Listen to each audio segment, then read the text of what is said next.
Welcome to Prime Business. I am Emma Davis. Tonight's former Finance Minister Seth Tekpe has warned that the next government to assume office in 2025 will grapple with a significant debt burden.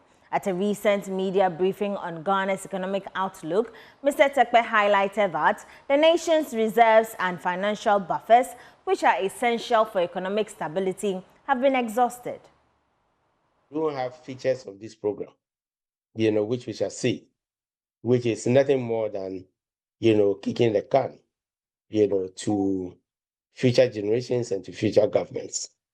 And therefore, we think that the enthusiasm should be tempered and also given the sacrifice, particularly of domestic, investors and the vanquishing of our capital market opportunities. It will take us some time, from even the scarce data that we have, to get to these points. The path to domestic and external financial markets remain blocked. And as we shall see, if all we are going to be achieving by 2028, 2029 is 68% approximately of debt, that means that unless we are able as a condition to, between 2026 and 2028 in particular, we are able to clear the humps that have been created, then I'm afraid the dependence on treasury bills and short-term notes would worsen the situation. The Ghana Cocoa Board has described as troubling the hoarding of cocoa beans by some cocoa farmers to private buyers in anticipation of an increase in the farm gate price. Ghana increased the farm gate price paid to cocoa farmers by 58.26% to 33,120 cedis per ton for the 2023-2024 crop season. Meanwhile, Chief Executive Officer of Cocoa Board, Joseph Wahin Edu, said the challenge still persists, hence affecting the export of cocoa beans. We have introduced the slasher machine, and it was purposed to address the problem of weedicide. We are encouraging the farmers to resort to the use of the slasher machine. It has a dual purpose. The same machine can be used for weeding. It can also be used for pruning. We are urging the farmers to use the slasher machine. It's even less costly to use it. We did some little calculation here. Using weedicides, whereas using weedicide can cost you about 300 Ghana cedis, per acre. If you're using the slasher machine, it will cost you less than 100 cedis per acre.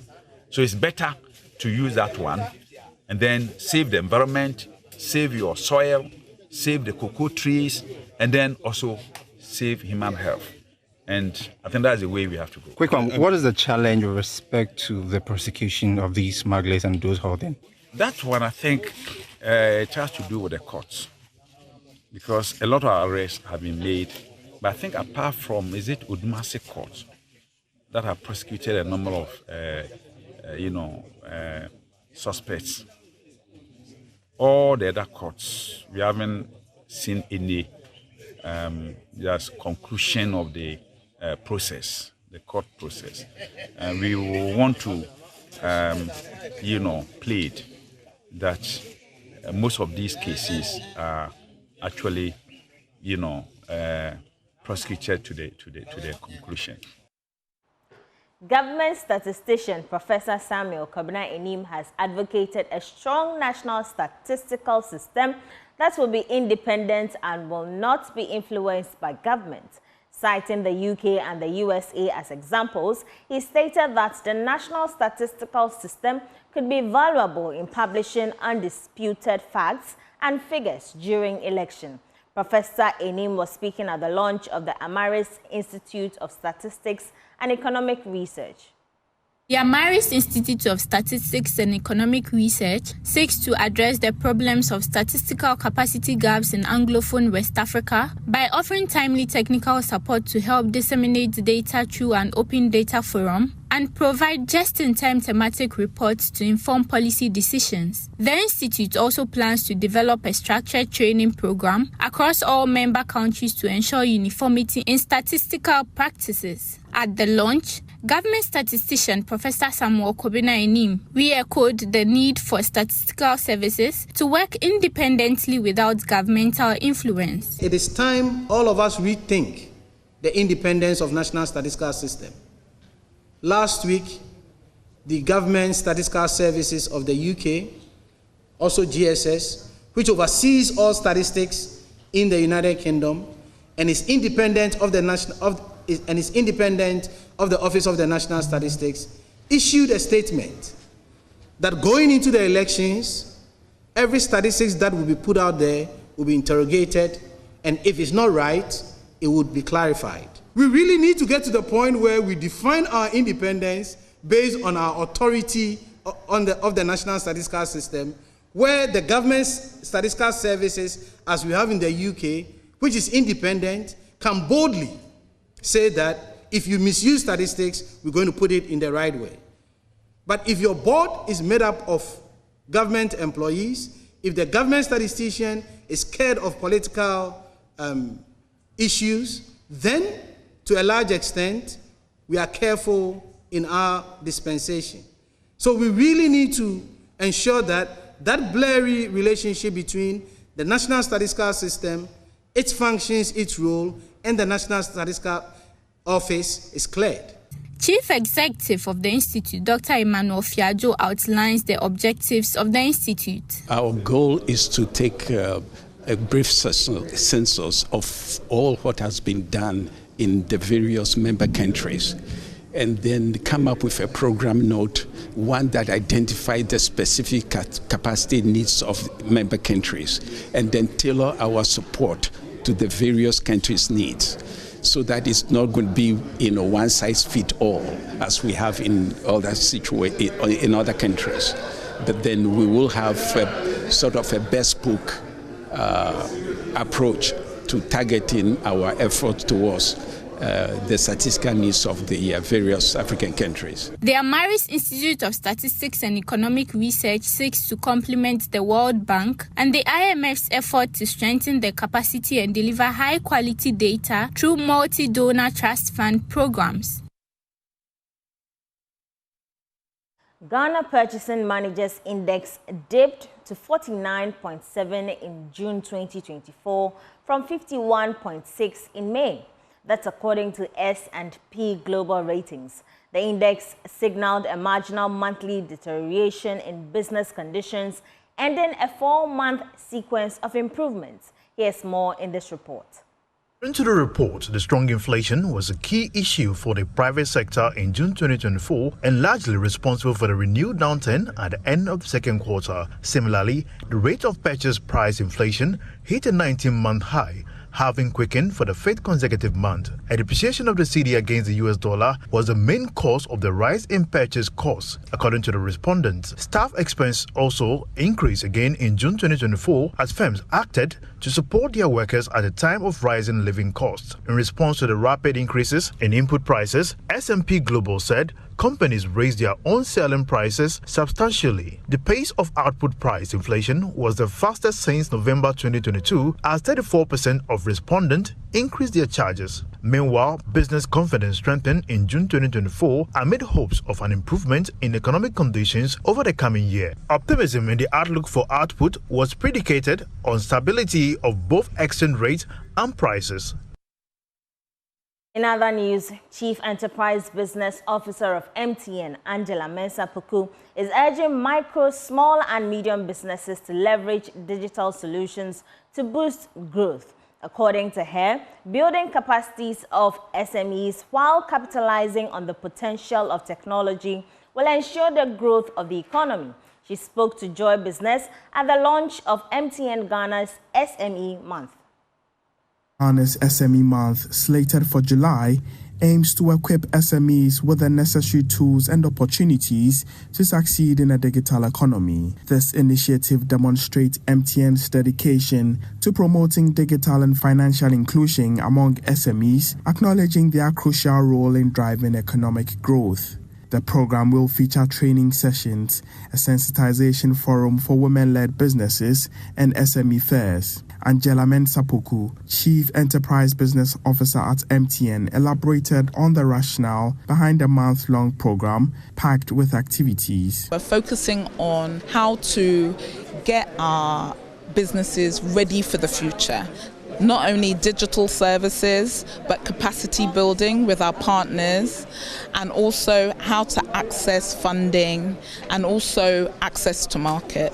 So when you look at the outcomes for this month, our month is to attract new customers, to make sure that we satisfy our customers that are currently with us, also see our customers move from good to great. The head of SME at MTN Ghana, Abubakar Siddiq Mohammed, shared some of the programs to be carried out during the period. The fairs are usually activities or they are events that we organize for our SMEs so that they come patronize the fairs for them to showcase what the kind of things that they do, how they are helping the Ghanaian economy. And even within the fairs, they are able to do what we call networking.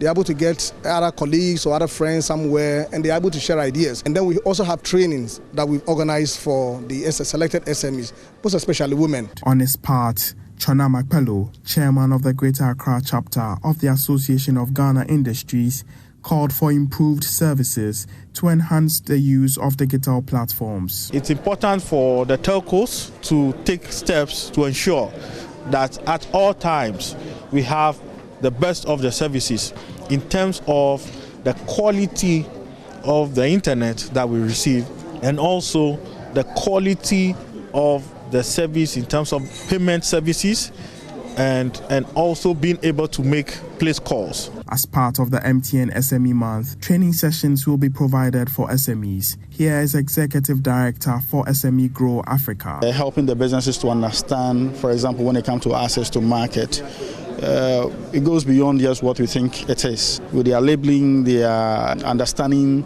cross-border trade and transactions and all these things, a few of the things we bring to this SME. Representative of Daddy Ash Limited, one of the participating SMEs, expressed optimism about the program. The softwares we use, they provide the solutions, so we are on time, and not the solution they provide us also ease our ability to deal with our customers online, payment solutions. I can imagine what Daddy Ash would have been without MTN. The Fisheries and Aquaculture Development Ministry has begun supplying relief items to fishing communities to cushion them in this year's closed season. The ministry closed the fishing season to artisanal fishers for a month and 2 months for industrial trawlers in a bid to rebuild the fish stock that's on the decline. Speaking at Elmina, Sector Minister Mavis Hawakumson advised the fishers to desist from using unauthorized means to fish since it contributes to the decline of fish stock. The minister on the 1st of July performed a ceremony at Discov in the Western region to close the season for fishers. The closed season marks a period where artisanal fishers will suspend fishing for a month, while their counterparts, the industrial trawlers, would observe the season for 2 months. Fisheries Minister Mavis Hawakumson has been moving from one fishing community to the other, supporting them with relief items. So we are here to distribute the relief items that we always support them with. We have, assured them that whenever there's closed season, official closed season, we will support them with some relief items. And the relief items are rice and oil. That's what we used to do. But today, thankfully, we have garnished it by adding tin tomatoes and canned fish to the oil and the rice. Of course, we know we normally give the women to basins and then wire mesh for the processing of the fish. So that one too has been given to them. Last year, when we observed the closed season, our development partners, that's GFRA, Ghana Fishery Recovery Activity, they supported us with a livelihood empowerment project, and they trained about 5,000 youths from the fishing community. This year they have promised to give us about 8,000 in addition. And we know that is not enough. So the ministry itself is also collaborating, adding to what the GFRA is doing. So this year we are going to give them sewing machines and then dryers, that's hair dryers, barbering kits to support them with their livelihood empowerment.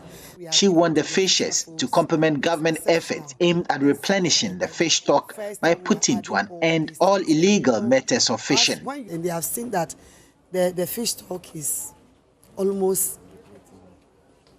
completely depleted. And so what do we do to rebuild it?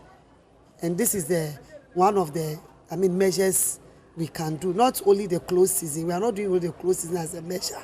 We are also telling them to stop using monofilament. That's the unauthorized fishing nets. They should also stop using chemicals in fish harvest. They should stop using dynamite in blasting the sea. And so we'll continue to educate them.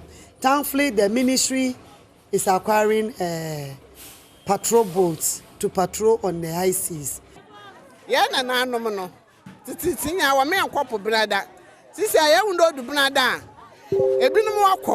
The fishers are urging the ministry to help legislate Tuesdays that have traditionally been designated as non-fishing days.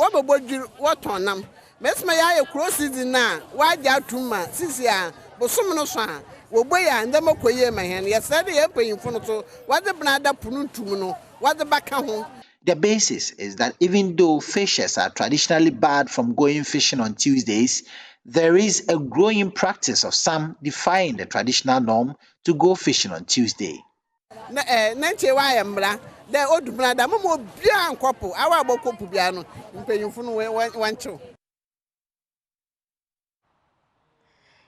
on Entrepreneur in You, we learn about the inventory turnover ratio. Your inventory turnover ratio is a powerful tool that helps understand how efficiently we are managing our stock. Dr. Maxwell Ampong has more. Hello, today we speak about our inventory turnover ratio. The inventory turnover ratio tells us how many times we sell or replace our goods over a certain period of time. So let's say you, over a period of time, let's say 1 month, sold 5,000 worth of goods. Yet you have to calculate the average amount of goods that you have in your shop at every point in time. So say at every point in time you had 1,000 cedis worth of goods in your shop. That would mean your inventory turnover ratio is 5,000 Ghana cedis over 1,000 Ghana cedis, making it 5. It means within a period of 1 month you were able to restock 5 times, which, looking at all aspects of business, it's a good ratio. So why would you want your inventory turnover ratio to be high? There are benefits to having a high inventory turnover ratio. If your ratio is 5 over 1 year, it's a totally different story than if it's 5 over 1 month. For one, low storage cost. That's a no-brainer. You have less goods in your shop, you sell them very quickly. Don't spend a lot on rent and storage space. It also means you're doing quick sales, so you're very liquid. Everybody likes quick cash, quick business. It also means that you have a very fast cash conversion rate. You're able to convert your goods to cash very, very quickly, and there's nothing better than cash, to be frank. So whilst other people are liable to things like, for instance, these floods that have been ruining people's goods, if you have a high inventory turnover ratio, you're less likely to lose your goods because most of your goods are already in cash anyways, and you are holding a small amount of stock, risking less to damage and force majeure. And when more people buy your goods, you start to notice the trends.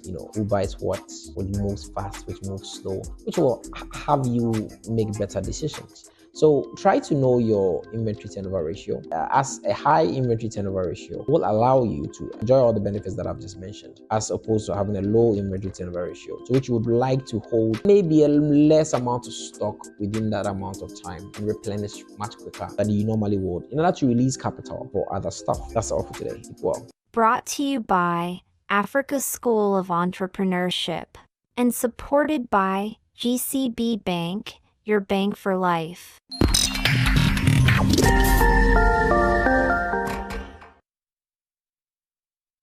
Before we go, parliamentary candidate for the new Patriotic Party in the Tano North constituency of the Afro region, Dr. Gideon Boako, has said he is committed to helping the youth make a decent living from their acquired skills. Speaking at a short ceremony at Duaya Kwanta to support 50 trained dressmakers with seed funding of 50,000 cedis, Dr. Bwaku said he's mobilizing more startup tools to help other artisans in the constituency for improved livelihoods.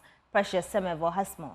In early 2024, the New Patriotic Party's parliamentary candidate for Tano North, Dr. Gideon Bwaku, presented startup tools to over 200 artisans and apprentices in the constituency to support their hands-on skills training.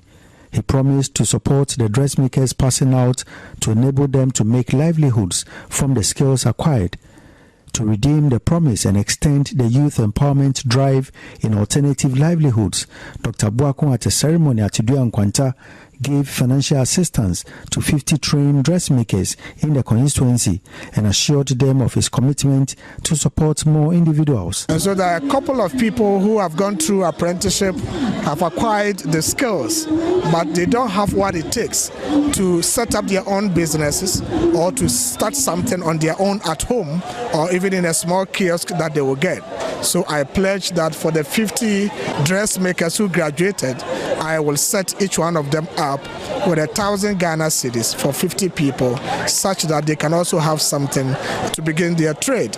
And I'm not ending there. I've also pledged that those who could not benefit from the donation of the equipment to them some months ago, I'm mobilizing to also get some few other equipments for all of them, as much as I can mobilize. I know it's not something that you may think as something so much, but you know, it has to begin from somewhere. Some of them are coming all the way from the rural communities, and to them, this is like a fortune, and that is how you make a bigger dent in the lives of people. So that is what I'm committed to do to help the people, and we are continuing with that. Dakwemu Hini, an acting president of Duankwanta Traditional Council, Nana Boachi Bonsu, employed them not to disappoint their helper. Says Bruni Kaya said, he has empowered you. Therefore, I encourage you to build your success locally. Do not disappoint us. Yes, you can. Some of the beneficiaries expressed their gratitude to Dr. Bwaku.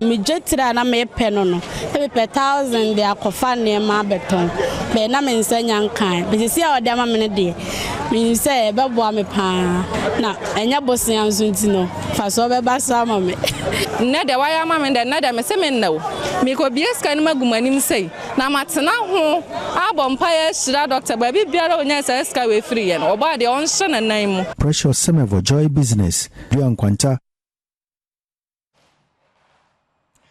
that's how we wrap up today's Prime Business with me, Emma Davis. For more news, of course, do log on to myjoyonline.com. Up next is Prime Sports. Please stay.